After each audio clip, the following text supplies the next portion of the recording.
ईरानी delegation के पाकिस्तान आने पर सस्पेंस, कुछ देर में अमेरिकी उपराष्ट्रपति रवाना होंगे। ईरान से बातचीत में ट्रंप भी शामिल हो सकते हैं। अमेरिका से संभावित बातचीत के लिए ईरानी डेलीगेशन के पाकिस्तान पहुंचने को लेकर सस्पेंस बना हुआ है।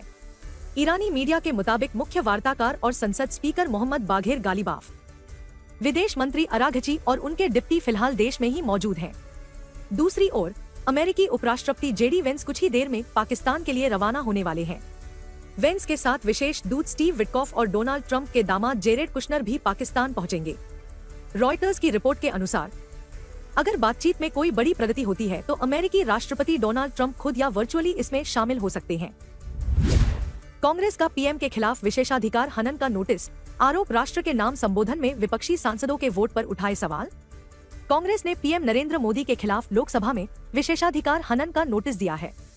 पार्टी महासचिव केसी वेणुगोपाल ने मंगलवार को लोकसभा अध्यक्ष ओम बिरला को लेटर लिखकर कहा कि पीएम ने राष्ट्र के नाम संबोधन में विपक्षी सांसदों के वोट और उनके इरादों पर सवाल उठाए थे।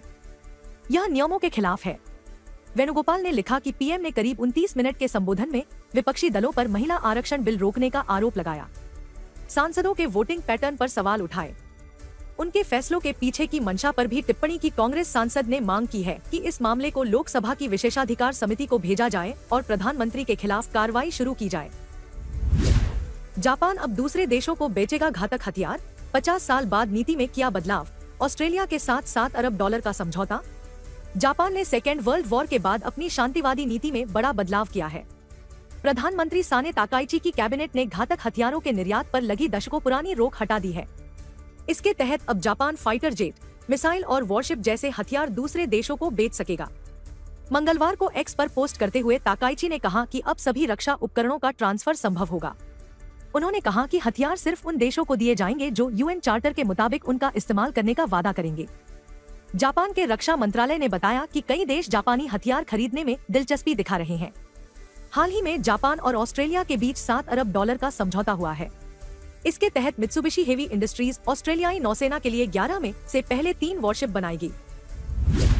सुप्रीम कोर्ट ने पूछा, छूने से देवता अपवित्र कैसे होते हैं?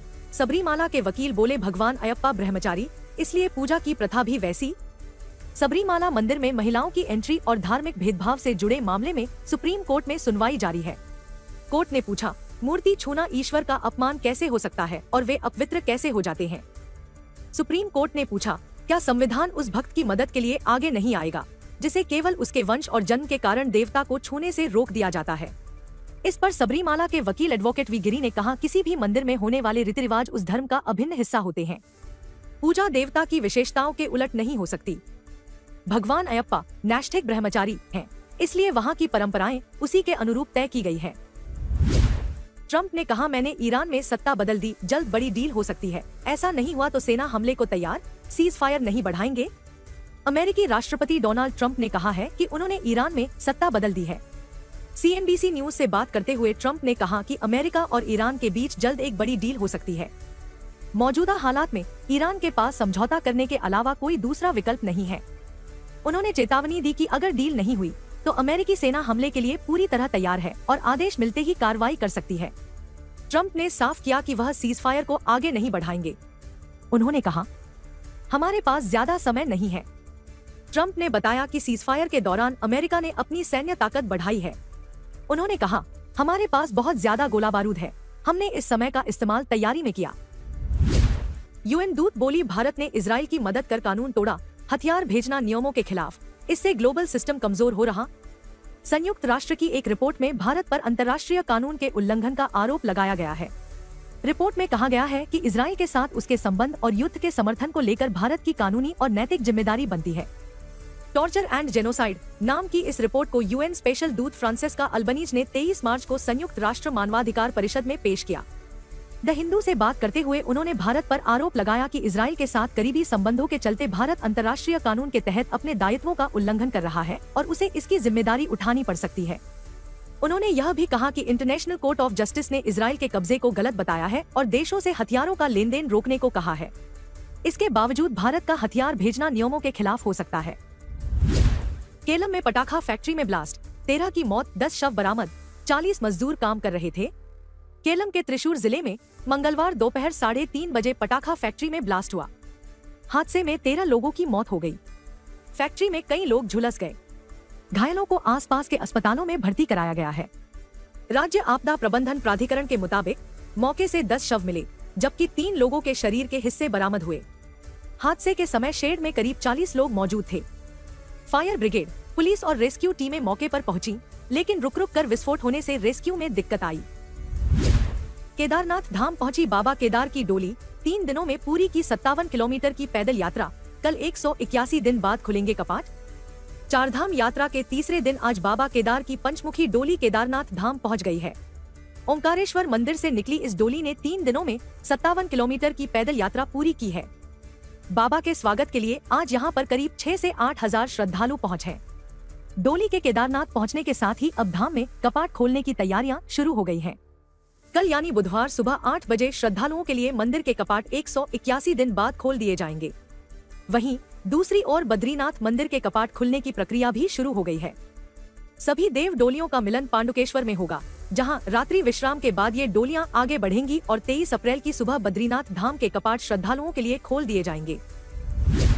ईरान जंग की वजह से भारत में उर्वरक उत्पादन 25% घटा। जाने प्रोडक्शन घटने के क्या कारण हैं और इसका देश पर क्या होगा असर। अमेरिका, इजराइल और ईरान जंग से भारत का उर्वरक उत्पादन यानी फर्टिलाइजर प्रोडक्शन मार्च में करीब 1/4 घट गया। वाणिज्य मंत्रालय के अनुसार मार्च 2026 में उर्वरक उत्पादन मार्च 2025 के मुकाबले 24.6% घटा है। दरअसल उर्वरक बनाने में इस्तेमाल होने वाली नेचुरल गैस की सप्लाई मिडिल ईस्ट के युद्ध के कारण प्रभावित हुई है। नेचुरल गैस का इस्तेमाल यूरिया बनाने में होता है, जो भारत की खेती के लिए बेहद जरूरी खाद है। इसके लिए भारत पूरी तरह अंतर्राष्ट्रीय ऊर्जा कीमतों और सप्लाई पर निर्भर रहता है। जंग की वजह से होर्मुज रूट में आवाजाही लगभग बंद है। इसी रास्ते से ऊर्जा और उर्वरक से जुड़े कच्चे माल की सप्लाई होती है। धीरेन्द्र शास्त्री बोले, मंदिरों में भीड़, सड़कों पर तूफान चाहिए। ज्ञानवापी में एक दिन रुद्राभिषेक होगा। बागेश्वर धाम के पीठाधीश्वर पंडित धीरेन्द्र कृष्ण शास्त्री की प्रयागराज में हनुमंत कथा चल रही है। इससे पहले शास्त्री ने प्रेस कॉन्फ्रेंस की। उन्होंने कहा कि ज्ञानवापी में एक दिन जरूर रुद्राभिषेक होगा। काशी विश्वनाथ जी के बगल में जो कलंक लगा है वह मिटेगा। हमें मंदिरों में भीड़, सड़कों पर तूफान चाहिए। राम राज्य से भरा हिंदुस्तान चाहिए। मुझे न्यायपालिका पर पूरा भरोसा है। बरेली के एक मौलाना की ओर से विरोध के सवाल पर धीरेन्द्र शास्त्री ने कहा, समय समय का खेल है। 2 कौड़ी के लोग करोड़ों में बिकने लगते हैं। धीरेन्द्र शास्त्री ने कहा कि जैसे राम मंदिर बना, वैसे ही एक दिन ज्ञानवापी पर भी भगवा लहराएगा। यूपी के मुस्लिम परिवार ने उत्तराखंड में अपनाया हिंदू धर्म। गंगा में डुबकी लगाई, जनेऊ पहना, घाट किनारे खड़े संत के पैर चूमे। उत्तर प्रदेश के एक मुस्लिम परिवार ने आज हरिद्वार में हिंदू धर्म अपना लिया।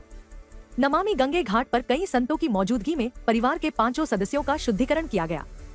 गंगा में डुबकी लगवाई गई और फिर मंत्रों उच्चारण के बीच हवन में उन्हें जनेऊ पहनाया गया। हिंदू धर्म में शामिल कराने बाद उन सभी के नाम भी बदल दिए गए। परिवार के मुखिया मोहम्मद शहजाद अब शंकर बन गए हैं और उनकी पत्नी रजिया से सावित्री बन गई है। इसी दौरान का एक वीडियो भी सामने आया है, जिसमें शहजाद घाट किनारे खड़े अपने गुरु अरुण किशन महाराज के पैर चूमते हुए दिख रहा है। इस पूरे कार्यक्रम में मौजूद संतों ने इसे घर वापसी बताया है। क्रिकेटर रिंकू सिंह और प्रिया सरोज ने बाबा विश्वनाथ के दर्शन किए। नाव से नमो घाट पहुंचे। जून में होगी शादी। क्रिकेटर रिंकू सिंह ने मंगलवार को मंगेतर प्रिया सरोज के साथ बाबा विश्वनाथ के दर्शन किए। दोनों ने करीब 30 मिनट तक आम श्रद्धालुओं की तरह दर्शन किए, पूजा पाठ किया। इसके बाद दोनों गंगा द्वार से बाहर निकले। यहाँ से रिंकू और प्रिया सरोज नाव पर बैठे, मां गंगा के दर्शन किए। दर्शन करने से पहले और बाद में रिंकू सिंह ताज होटल में रुके। उन्होंने ताज होटल की व्यवस्थाओं को देखा। सांसद प्रिया सरोज भी उनके साथ रहीं। बताया जा रहा, रिंकू और प्रिया की शादी जून के पहले सप्ताह में हो सकती है। शादी काशी के ताज होटल में होगी। इसको लेकर दोनों परिवार तैयारी में जुटे हैं। आलिया भट्ट के नाम पर पाकिस्तान में फर्जीवाड़ा। एक्ट्रेस की AI एडिट फोटो से बेच रहे कपड़े, अलग अलग इवेंट्स से उठाई तस्वीरें। Pakistani clothing brand Wajaisha official Alia Bhatt की कुछ तस्वीरें पोस्ट कर विवादों में आ गया है। आलिया इन तस्वीरों में एथनिक कलेक्शन में नजर आ रही हैं। लेकिन यह कोई ऑफिशियल शूट नहीं है, बल्कि आलिया की पुरानी तस्वीरों को AI और डिजिटल एडिटिंग के जरिए ब्रांड के कपड़ों पर सुपरइम्पोज चिपकाया किया गया है। पाकिस्तानी ब्रांड आलिया की AI तस्वीरों के जरिए अपने सिल्क कलेक्शन का प्रमोशन कर रहा है। 16 अप्रैल को ब्रांड ने इंस्टाग्राम पर एक कैरोसेल पोस्ट किया। इसमें आलिया को गहरे लाल, टील और ब्लैक कलर के सिल्क सूट में दिखाया गया। ब्रांड ने कैप्शन में लिखा, आलिया भट्ट को भी हमारा शीशा सिल्क कलेक्शन पसंद है। लेकिन गौर से देखने पर पता चलता है कि ये तस्वीरें एक्ट्रेस के अलग अलग इवेंट्स से उठाई गई हैं। आराध्या को सरप्राइज देने एयरपोर्ट पहुंची ऐश्वर्या राय, बेटी की दोस्तों के साथ वीडियो और तस्वीरें लेती दिखी एक्ट्रेस। बॉलीवुड एक्ट्रेस ऐश्वर्या राय बच्चन का एक वीडियो सामने आया है, जिसमें वे अपनी बेटी आराध्या बच्चन को रिसीव करने मुंबई एयरपोर्ट पहुंची। आराध्या अपने स्कूल ट्रिप से वापस लौटी थी और ऐश्वर्या ने एयरपोर्ट पहुंचकर उन्हें सरप्राइज कर दिया।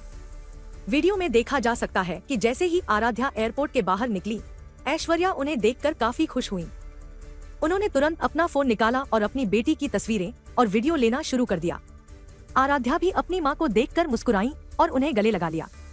इसके बाद जब आराध्या अपने दोस्तों के साथ पोज दे रही थी, तब ऐश्वर्या खुद फोटोग्राफर बनकर उनकी ग्रुप फोटो खींचती नजर आई। पचपदरा रिफाइनरी पहुंचे सीएम, जहां आग लगी वहां भी गए। 2.5 घंटे तक भजनलाल शर्मा ने की अफसरों से चर्चा। बालोतरा के पचपदरा रिफाइनरी में 20 अप्रैल को हुए भीषण अग्निकांड के बाद आज सीएम भजनलाल शर्मा वहां पहुंचे। उन्होंने 2.5 घंटे तक अधिकारियों से हादसे को लेकर चर्चा की। इस दौरान सीएम ने जहां आग लगी उस जगह का भी निरीक्षण किया। सीएम के साथ कानून मंत्री जोगाराम पटेल और मुख्य सचिव वी श्रीनिवास भी थे। प्रधानमंत्री नरेंद्र मोदी का दौरा रद्द होने के बाद मुख्यमंत्री दोपहर करीब 12:30 बजे रिफाइनरी पहुंचे थे। इससे पहले एनआईए और स्टेट की जांच एजेंसियां भी पहुंच गई थी। रिफाइनरी के गेट नंबर 1 और 2 पर सुरक्षा बढ़ा दी गई है। बाहरी लोगों की एंट्री पर पूरी तरह रोक है। रजनीकांत की मूवी देखकर नागौर के 2 स्कूली बच्चों ने बनाया रक्षक रोबोट। आंखों में लगाए कैमरे, हर सवाल का देता है सटीक जवाब। सुपरस्टार रजनीकांत की रोबोट मूवी से इंस्पायर होकर नागौर जिले के 2 स्कूली स्टूडेंट्स ने ह्यूमैनॉइड रोबोट रक्षक 1.0 तैयार किया है।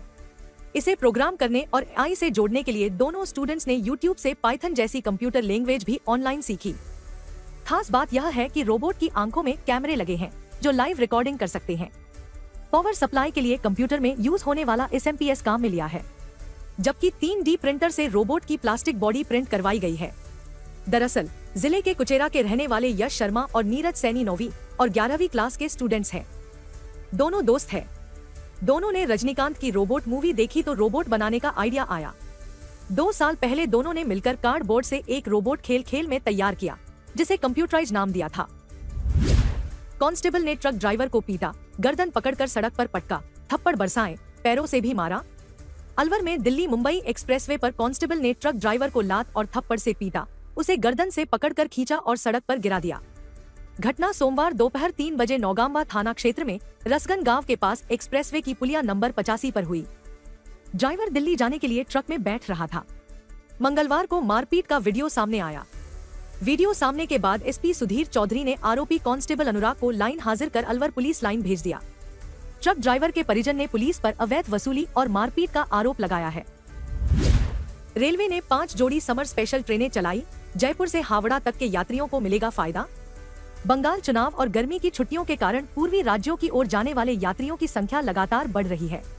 इस बढ़ती भीड़ को ध्यान में रखते हुए उत्तर पश्चिम रेलवे ने 20 अप्रैल से 28 अप्रैल तक 5 जोड़ी स्पेशल ट्रेनों का संचालन शुरू कर दिया है।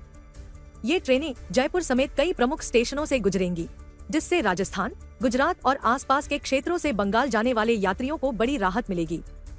उत्तर पश्चिम रेलवे के मुख्य जनसंपर्क अधिकारी अमित सुदर्शन ने बताया कि जयपुर रूट पर ट्रेनों में लगातार वेटिंग और भीड़ बनी हुई थी। इसे देखते हुए अतिरिक्त ट्रेनें चलाई गई हैं, ताकि यात्रियों को कंफर्म सीट मिल सके और यात्रा आसान हो सके। जोधपुर की स्टील फैक्ट्री में केमिकल से भड़की आग। समय रहते पहुंची फायर ब्रिगेड ने कड़ी मशक्कत के बाद पाया काबू। लाखों का नुकसान। जोधपुर में एक स्टील फैक्ट्री में उस वक्त हड़कंप मच गया जब केमिकल में अचानक आग लग गई। सूचना मिलते ही दमकल की 2 गाड़ियां मौके पर पहुंची और कड़ी मशक्कत के बाद आग पर काबू पाया गया। इस घटना में लाखों रुपए का नुकसान हुआ है। हालांकि राहत की बात यह रही कि समय रहते आग पर नियंत्रण पा लिया गया, जिससे बड़ा हादसा टल गया। घटना बासनी इंडस्ट्रियल एरिया में मंगलवार दोपहर 1 बजे की है। गनीमत यह रही कि इसमें किसी तरह की कोई जनहानि नहीं हुई। फायर ब्रिगेड की गाड़ियों ने करीब आधे घंटे में आग पर काबू पाया। फिलहाल आग लगने के कारणों पता नहीं लग पाया है। सरकारी स्कूलों में अब पासबुक से पढ़ा सकेंगे टीचर। शिक्षा विभाग ने 9 साल बाद अपना आदेश वापस लिया। राजस्थान के सरकारी स्कूलों में शिक्षक अब पासबुक से पढ़ाई करवा सकेंगे।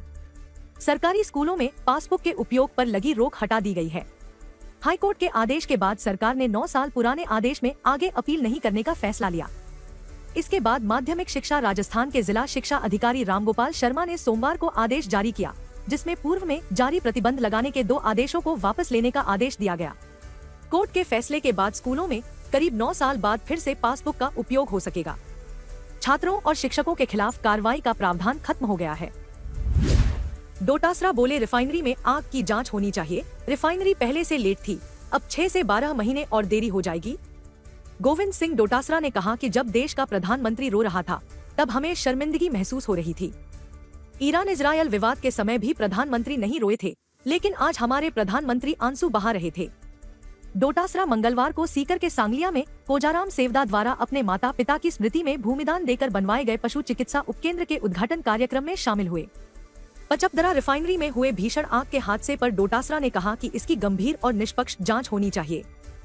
प्रधानमंत्री के आने से 24 घंटे पहले इतनी भारी सुरक्षा व्यवस्था के बावजूद इतना बड़ा हादसा कैसे हो गया?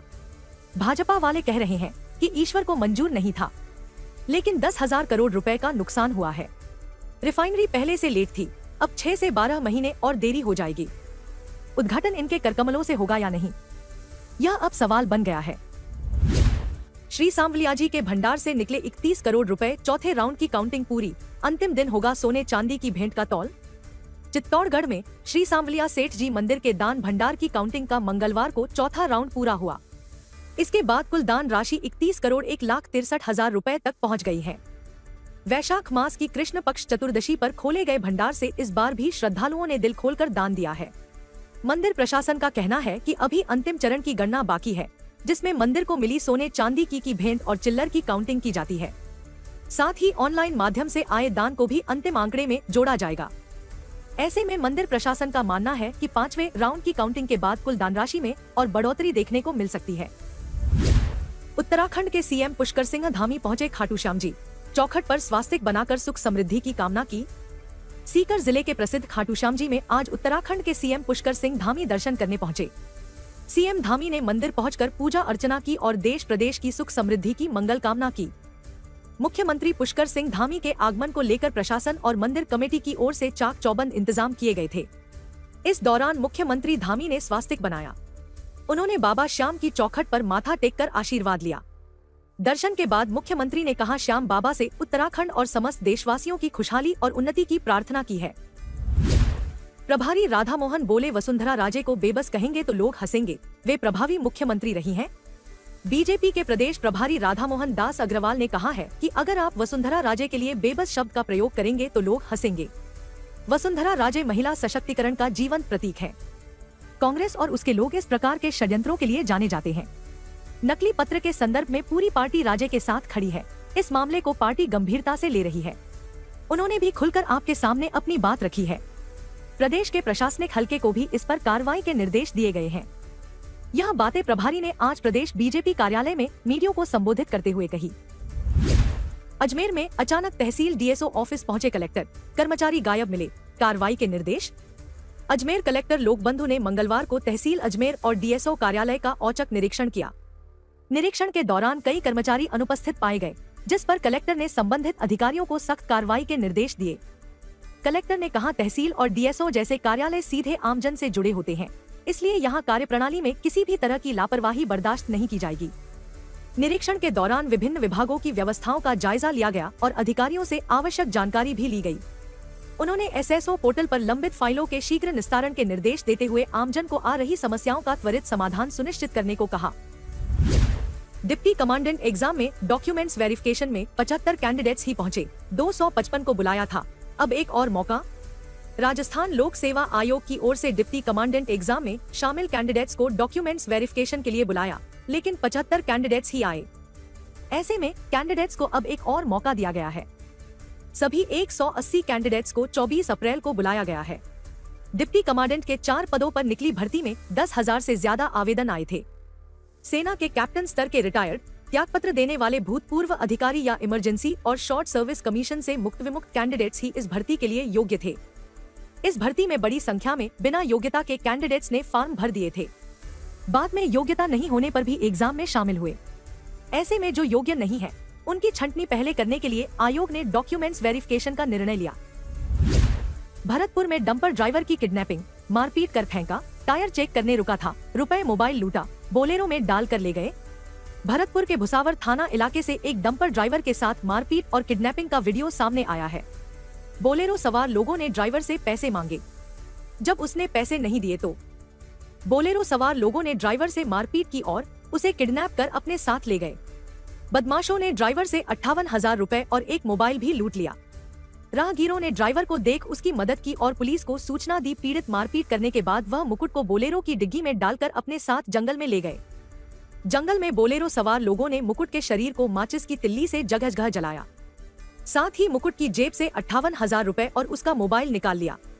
सुबह के समय मुकुट को अधमरे हालत में सिद्ध बाबा पहाड़ियों में पटक कर चले गए।